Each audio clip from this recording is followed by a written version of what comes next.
السلام علیکم ناظرین، آج ایک ایسی معاشرے کی یتیم بیٹی میرے ساتھ موجود ہے جس کے اس دنیا میں کوئی سہارا نہیں ہے اور وہ در بدر دھکے کھا رہی ہے، اور بڑی امید لے کے وہ ہمارے پاس آئی تاکہ ہم ان کی آواز کو آپ لوگوں تک پہنچائیں اور کوئی نیک انسان ان سے نکاح کر سکے۔ اس بیچاری کے لیے کتنا مشکل ہوتا ہوگا اس معاشرے میں تنہا دھکے کھانا، جس کے پاس نہ گھر اپنا ہو، نہ چھت اپنی ہو، نہ ماں باپ ہو، نہ بہن بھائی ہو، نہ کوئی رشتہ دار ہو، تو کیسے یہ بیچاری اپنے معاشرے میں جی رہی ہوگی۔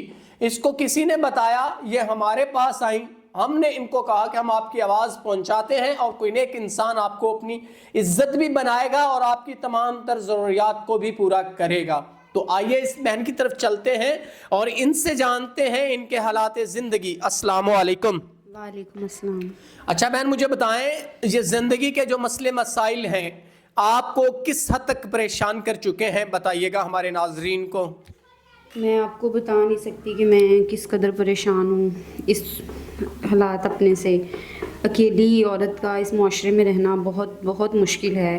مجھے کسی نے بتایا کہ میں آپ کے پاس آؤں، آپ کو اپنی سٹوری مطلب اپنا حالات زندگی سناؤں تاکہ آپ میرا پیغام ان لوگوں تک پہنچا سکے جو آج بھی نیک دل اور عزت کرنے والے انسان ہیں، اور اس لیے میں آپ کے پاس آئی ہوں کہ میں اپنا پیغام ان لوگوں تک پہنچانا چاہتی ہوں کہ میں نکاح کرنا چاہتی ہوں، اور ایک نیک دل انسان سے جو میری عزت کرے اور مجھے نکاح کی صورت میں قبول کرے۔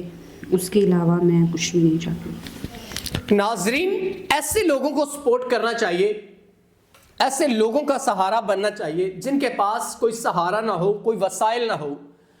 یقین کریں جب اس کے ہم نے حالات دیکھے، اس کی ساری بیچاری کی صورتحال دیکھی تو ہمیں بھی رونا آیا کہ کس قدر مجبور اس معاشرے میں لوگ موجود ہیں۔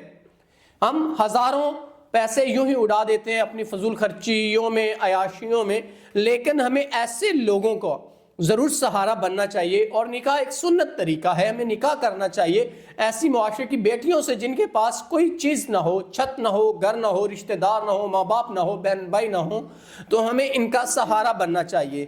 تو اگر کوئی نیک اور صالح انسان ان سے نکاح کر کے ان کے زندگی کو آسان بنا دے گا تو اس کے لیے بڑا اجر عظیم ہوگا۔ تو امید کرتے ہیں کوئی نیک انسان اس بیچاری سے نکاح کر کے ان کی زندگی کو آسان بنائے گا۔ تو اسی کے ساتھ اپنے میزبان نواب احمد کو دیں اجازت۔ خدا حافظ۔